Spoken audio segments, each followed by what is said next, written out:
हाय दोस्तों, मैं हूँ प्रीति पांडे और मैं आ गई हूँ अपने नए पॉडकास्ट एपिसोड में जिसका नाम है क्या बात है।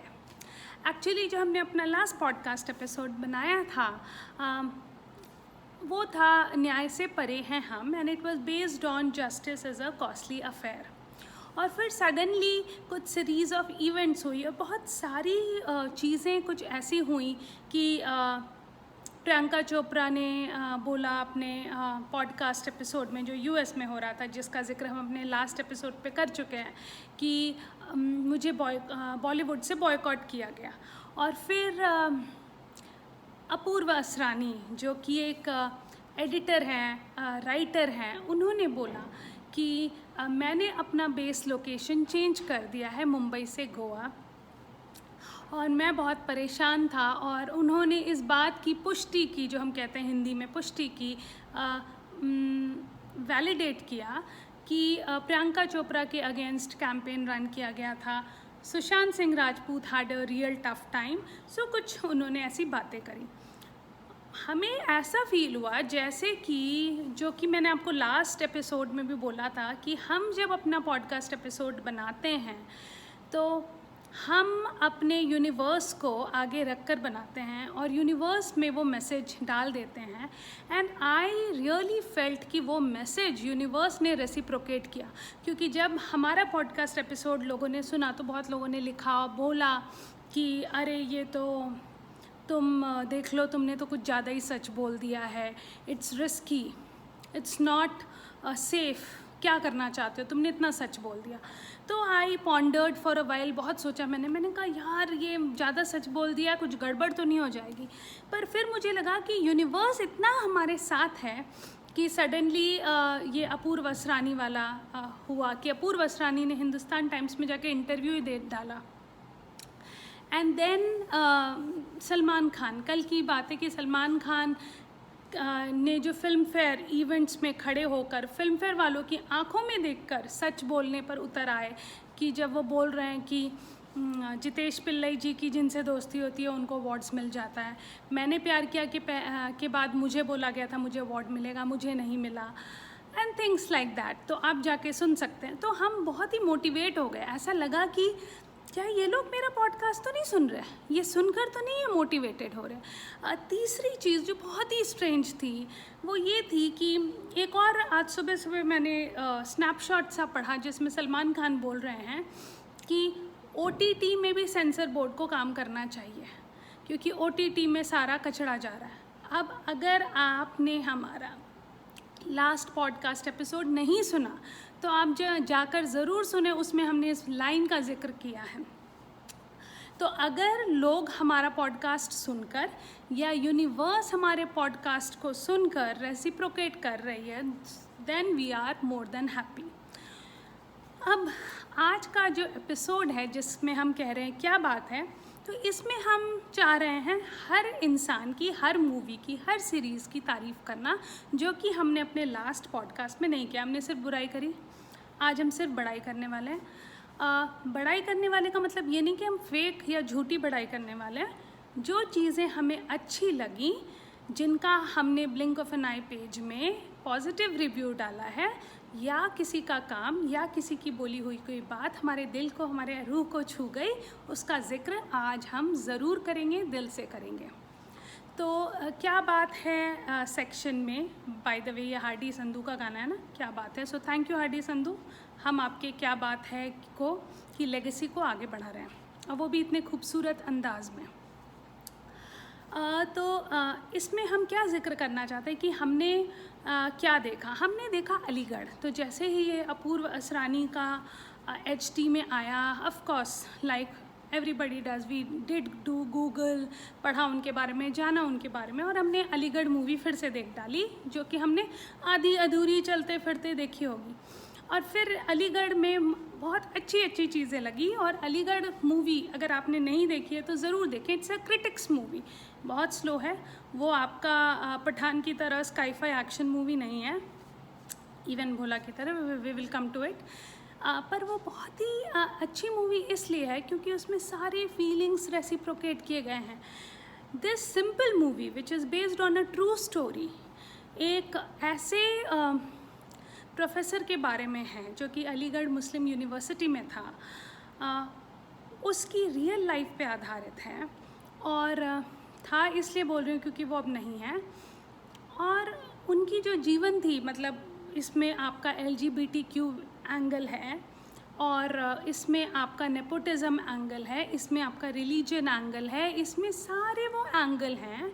And this movie was released in India for public I think in 2016 Feb. अब ख़ास बात क्या है इस मूवी की? इस मूवी को देखने के बाद ऐसा लगता है कि ये मूवी बनाने वाले विजनरी हैं। Hansal Mehta, Apurva Asrani, Ishani Banerjee, Rajkumar Rao, Manoj Bajpayee, everybody is a visionary. Why? See, ये इन्होंने जिन जिन टॉपिक्स का जिक्र किया वो सब आगे हुई। जिन जिन लोगों को नेपोटिज़म का डेफिनेशन नहीं पता था, बहुत सारी चीज़ों का डेफिनेशन नहीं पता था, वो डेफिनेशन सब ने पढ़ लिया। दूसरी ख़ास बात, इन्होंने बहुत ही खूबसूरती से इस मूवी में ये बता दिया कि अगर मेरे मन में आपके लिए खुंदक आ गई है, for example I am insecured, I am jealous, मुझसे तुम्हारी तरक्की देखी नहीं जा रही, तो उसके बाद तुम कौन हो से कोई फ़र्क नहीं पड़ता। मुझे सिर्फ एक मौके की तलाश है जिसमें मैं तुम्हारा कैरेक्टर असैसिनेशन कर दूं, तुम्हारे बारे में इतना बुरा बोलूं, इतना बुरा करूं कि तुम्हारी ज़िंदगी ही ख़राब हो जाए और तुम खुद ही बोलो कि मैं मरना चाहता हूं। और फिर भी अगर तुम ना मरो तो हम जहर मिलाकर तुमको पिला दें या समथिंग, धक्का दे दें, कुछ कर दें हम तुमको। तो इस मूवी में ये चीज़ बहुत अच्छे से दिखाई गई है।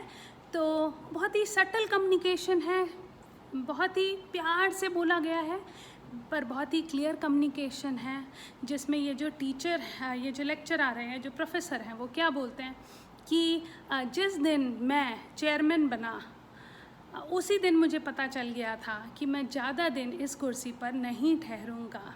तो ये मूवी ज़रूर देखें, और मैं स्पॉइलर नहीं बनना चाहती, तो ये मूवी ज़रूर देखें। And if you are able to appreciate it, do appreciate it, क्योंकि बहुत सारी मूवीज़ होती हैं जो कि ना उनको अपना वर्थ नहीं मिलता। जैसे मुझे याद है कि 2016 में नेशनल अवार्ड मिला पीकू को, 2017 में क्रिटिक्स की बात कर रही हूँ मैं, नेशनल अवार्ड मिला नीरजा मूवी को, जो कि सोनम कपूर की थी, फ्लाइट अटेंडेंट वाली।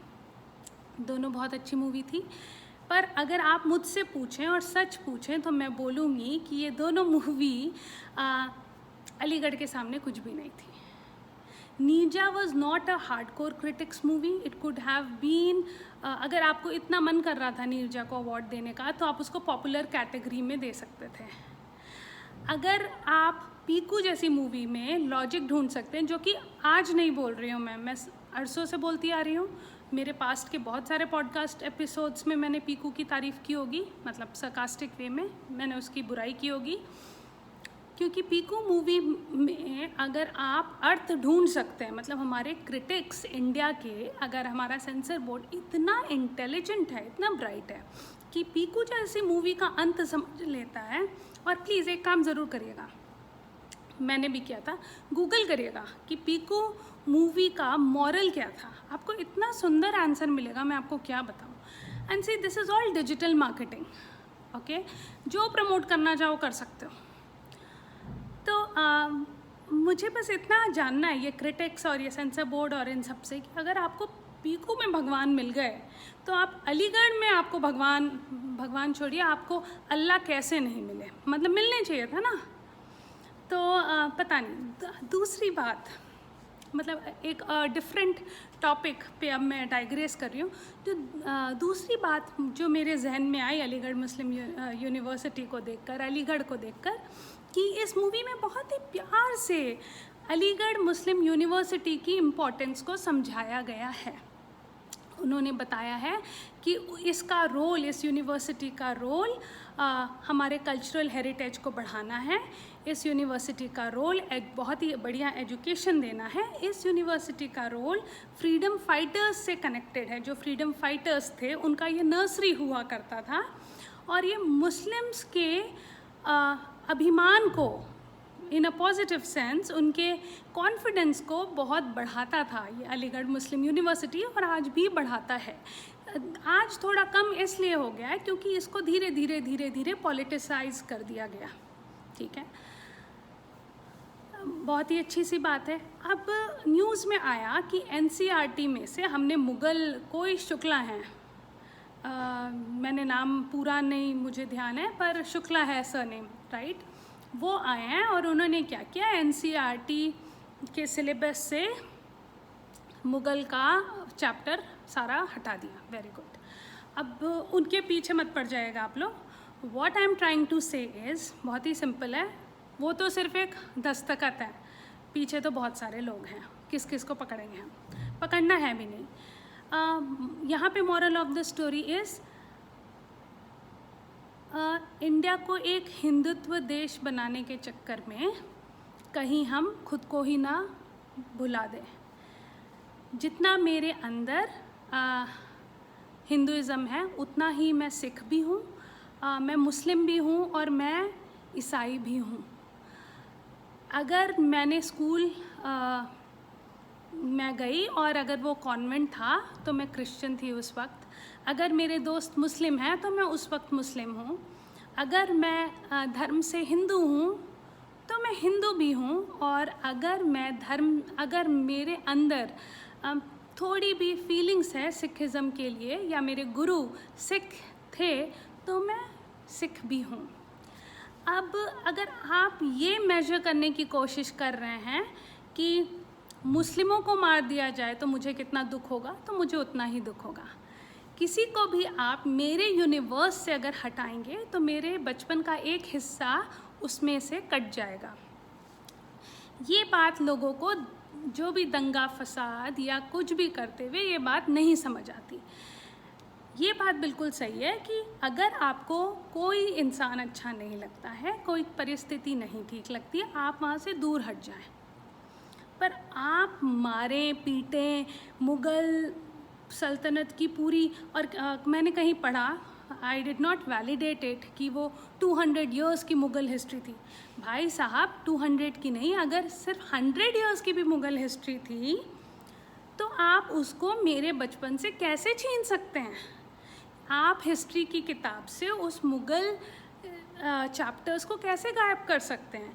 और मेरा बहुत ही फेवरेट सब्जेक्ट होता था हिस्ट्री, और इसीलिए मेरा एडमिशन भी हुआ था कमला नेहरू कॉलेज में फॉर हिस्ट्री ऑनर्स। मैं दिल्ली की बात कर रही हूँ। और फिर हमने तो मुग़ल एम्परर्स और वो जो चैप्टर्स हैं बहुत खुश होके पढ़ा, बहुत खुश होके पढ़ा। जब बुढ़ापे में पहुँच गए तो पता चला कि oh it's a big issue, ये ख़राब था, वो ख़राब था, वो ख़राब था, वो ख़राब था। तो अगर आप इतने बुद्धिजीवी हैं, इतने इंटेलिजेंट हैं, तो क्यों नहीं आप उसको एडिट कर देते हैं बढ़िया तरीके से? आप उसको खूबसूरत अंदाज में एडिट करिए, पढ़िए, जो जीर्ण शीर्ण है उसको हटा दीजिए, जो सही है उसको रहने दीजिए, जो छूट गया था या गायब कर दिया गया था उसको डाल दीजिए। पर ये मत कहिए और ये न्यूज़ में मत दिखाइए कि आपने मुग़ल हिस्ट्री को गायब कर दिया इंडिया की हिस्ट्री से। ये तो आप कर भी नहीं पाएंगे। ये तो वैसे हो गया कि आप बोलें कि महाशिव ना अफ़गानिस्तान में थे, इंडिया में नहीं थे। Now this is crazy, you can't do this. इसके बाद ये बहुत ही इम्पॉर्टेंट टॉपिक था जो कि मैंने बिल्कुल भी नहीं सोचा था कि आज के पॉडकास्ट एपिसोड में मैं इसका जिक्र करूँगी, पर ये अपने आप हो गया। नेक्स्ट कहाँ मेरा ध्यान जा रहा है? मेरा ध्यान जा रहा है भोला मूवी की ओर। लास्ट वीक जो मूवी रिलीज़ हुई भोला, ये एक साउथ इंडियन मूवी का रीमेक है, पर इतनी खूबसूरती से रीमेक किया गया है, और मैं बहुत ही इम्प्रेस्ड हूँ अजय देवगन से, जिन्होंने अपने डायरेक्शन और प्रोडक्शन को चैनलाइज कर दिया है, इतना प्रैक्टिस किया है, अपने पास्ट एक्सपीरियंसेस से इतना कुछ सीखा है कि Bholaa has really come out beautifully.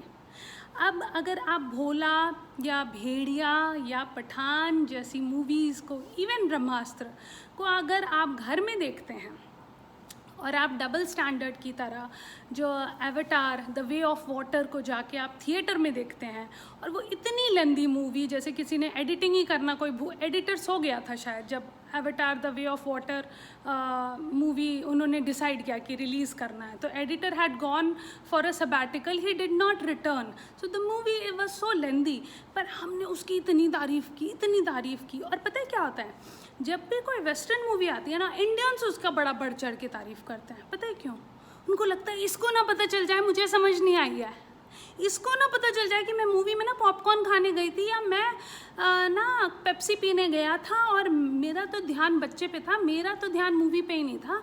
ये मुझे जज ना कर ले कि मुझे अंग्रेज़ी मूवी विदाउट सबटाइटल्स थिएटर में जब मैं देखने जाऊं तो मुझे बिल्कुल समझ नहीं आती। तो हम उसका इतना हाइप क्रिएट करते हैं कि वो ऑस्कर नॉमिनेशन तक पहुंच जाता है, अकेडमी फिर ऑस्कर सब पहुंच जाता है, जीतता तो फिर भी नहीं है।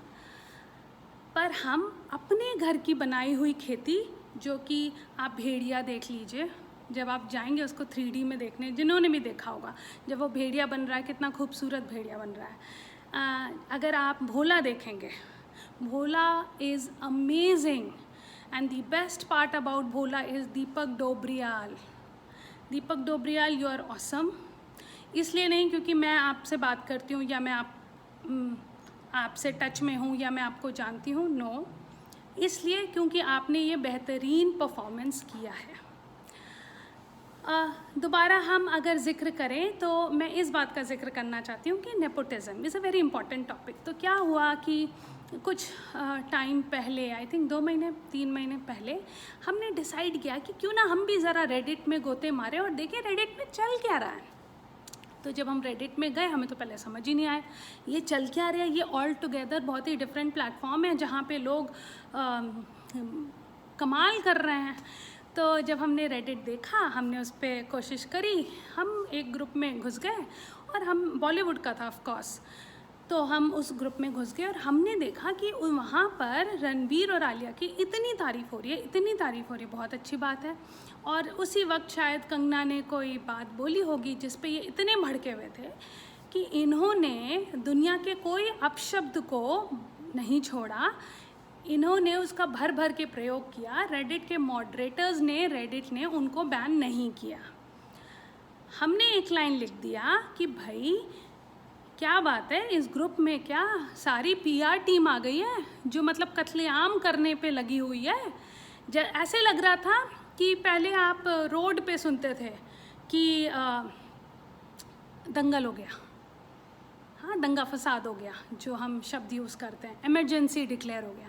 अब रेडिट में लग रहा था इमरजेंसी डिक्लेयर करना पड़ेगा, मतलब इंसान अंदर घुस के मारना चाह रहा था। तो हमने एक लाइन लिखा कि क्या बात है, सारी PR टीम यहाँ आ गई है और ये पूरी PR टीम मिल के हमें मार डालेगी क्या, बिकॉज हम बोल रहे हैं कि ठीक है, वी गेट इट, आपको कंगना नहीं पसंद है, इट्स ओके, जीने दो भाई, जीने दो, एक लाइन लिख दो, कंगना आपने गलत कहा, इट्स ओके, भावुक मत होइए इतने।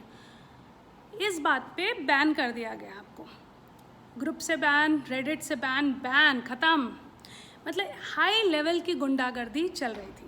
अभी फिर हमने वापस से देखा, चेक वेक किया, 1 हफ्ते 2 हफ्ते बाद हमने देखा सब अप एंड रनिंग है, कुछ हुआ ही नहीं जैसे। फिर हमने देखा कि कोई जिक्र नहीं कर रहा, हमने जाकर उस वहाँ पे जिक्र करा। मैंने कहा सुनो भाई, यहाँ पे तो हमें बैन कर दिया गया था, ये क्या चल रहा है रेडिट पे। तो सर बोलते हो नहीं सकता, आपने क्या लिखा था। मैंने कहा हमें तो ऐसे आया था, आपने PR वर्ड यूज़ किया। नहीं ऐसा नहीं होता। मैंने कहा तो हुआ, और जैसे अड़ने की आदत है अड़ गए कि ये तो हुआ। फिर देखा कि रेडिट में ये लोग अब सबको संस्कार से मिला रहे हैं, प्रॉपर मॉडरेशन चल रहा है, फ़ैन रेप्स बन गए हैं, बोल रहे हैं गला मत काटो। अब यहाँ से क्या सारांश है?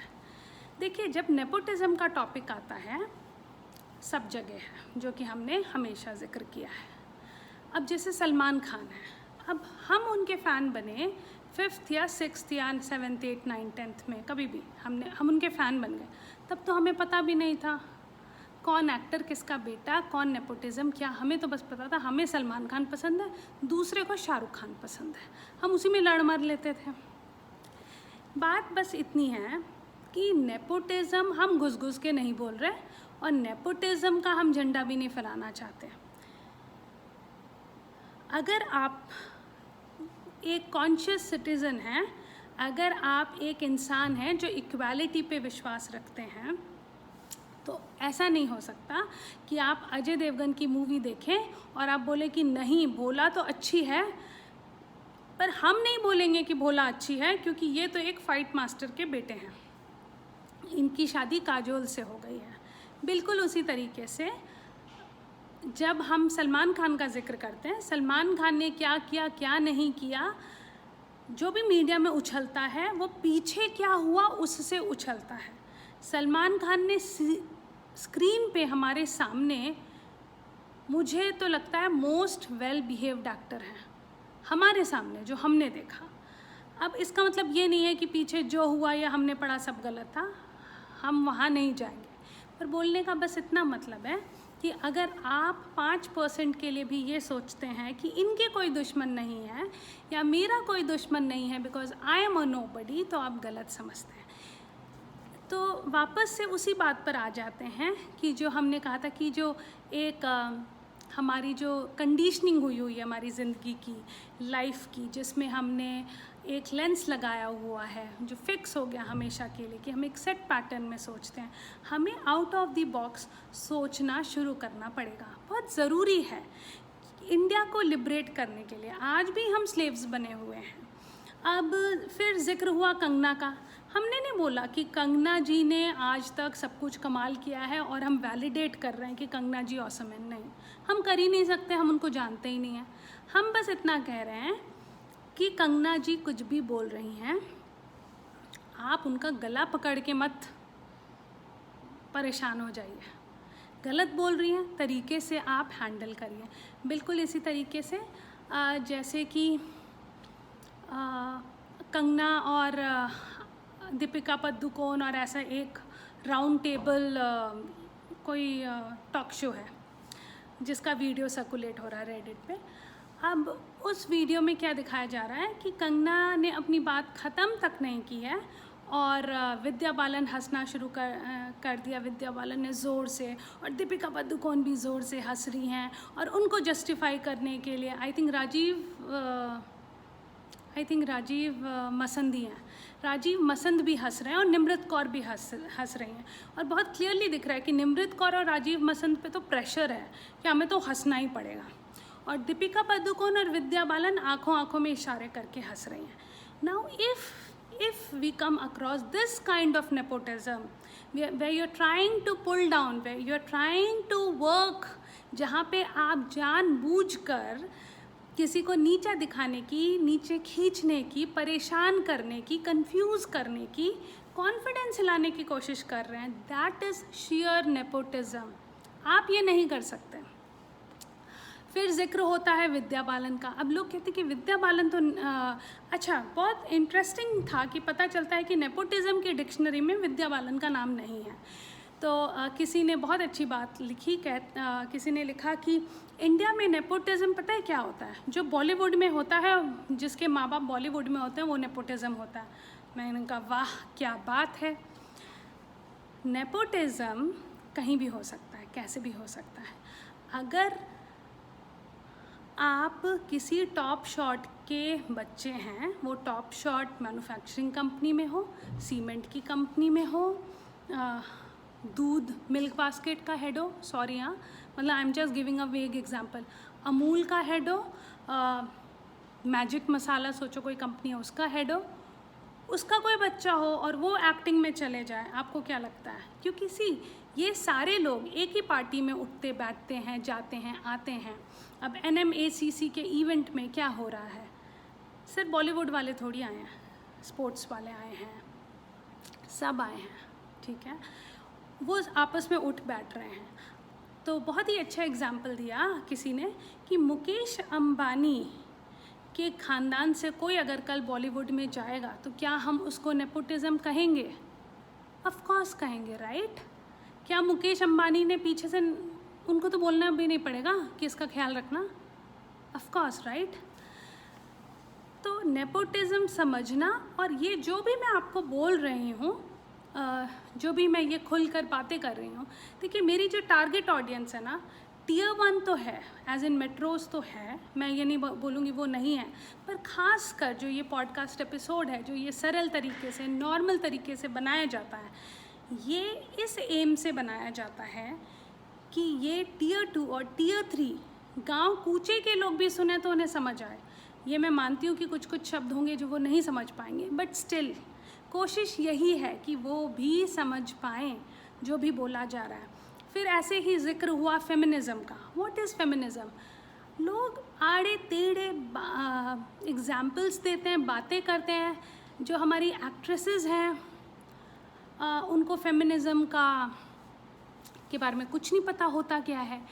तो बहुत सिंपल सी बात है, इस पे मैं 2 ही शब्द कहना चाहती हूँ कि अगर आप फेमिनिज़म को समझना चाहते हैं, जो इंसान किसी औरत के हक़ के लिए, उसकी बेबसी और लाचारी के लिए बोले, आवाज़ उठाए, वो एक फेमिनिस्ट है। और मेरी नज़र में 2 सबसे बड़े फेमिनिस्ट हैं इतिहास के, जिनकी मैं बहुत इज़्ज़त करती हूँ। उसमें से एक हैं साहिर लुधियानवी और दूसरे हैं सादत अली मंतो। तो अगर आपने मूवी मंतो नहीं देखा, ज़रूर देखिए। अगर आपने साहिर लुधियानवी की लिखी हुई कविताएं या गाने नहीं सुने तो ज़रूर सुने, देखें, पढ़ें, आपका मन खुश हो जाएगा। उसके बाद अगर कोई है तो आई थिंक डॉक्टर सागर हैं। पता नहीं कब उनसे मिलूँगी, पर डॉक्टर सागर भी मेरी लिस्ट में एकदम टॉप पर हैं। तो यही डिस्कशन था। और आई थिंक डॉक्टर सागर ने ये जो मूवी सीरीज़ आई निर्मल पाठक की घर वापसी, उसका जो एक गाना है वो डॉक्टर सागर ने लिखा है। यस, तो आप ज़रूर सुनिएगा। और डॉक्टर सागर का एक इंटरव्यू भी है जो मैंने अपने बहुत स्टार्टिंग के पॉडकास्ट एपिसोड्स में बोला है। वो इंटरव्यू यूट्यूब में है और वो इतना बेहतरीन इंटरव्यू है कि हर इंसान को सुनना चाहिए। बाकी हम हर फर्जी इंसान से इतने मोटिवेटेड हो जाते हैं क्योंकि डिजिटल मार्केटिंग ऐसे रन करता है कि आप उन्हीं की वीडियोस को क्लिक करते हैं और आप जो असली सोना है, हीरा है जो गड़ा हुआ है धरती के अंदर, उसको निकालने का वक्त आपको नहीं मिलता। तो इसी नोट पर, क्योंकि वक्त हुआ है 27 मिनट 22 या 23 सेकेंड, इसी नोट पे मैं अपना ये पॉडकास्ट एपिसोड ख़त्म करती हूँ और इसके साथ मैं आऊँगी अपने नेक्स्ट पॉडकास्ट एपिसोड के साथ। अब आपको पता चल ही गया होगा, हमारी जो बातें हैं वो उसी के आसपास होती हैं जिन चीज़ों ने हमारे दिल को छुआ, रूह को छुआ, या जिन्होंने हमें इतना उकसा दिया कि इतना गलत हो रहा है कि हमें पॉडकास्ट एपिसोड बनाकर अपने हिस्से का सच तो पेश करना ही पड़ेगा। तो फिर मिलेंगे। और अगर आप मुझे कुछ कहना चाहते हैं मेरे इस पॉडकास्ट एपिसोड के बारे में, मेरे किसी प्रीवियस पॉडकास्ट एपिसोड के बारे में, या है कोई ऐसा शख्स, या है कोई ऐसी मूवी, या है कोई ऐसा सीरीज़ जो आप चाहते हैं कि हम पढ़ें, सुने, देखें और जिसका हम जिक्र करें, तो हमें ज़रूर लिखिए। मेरा ईमेल आईडी है prriti@blinkofaneye.in blinkofane.in पर। Thank you so much. फिर मिलेंगे। नमस्ते।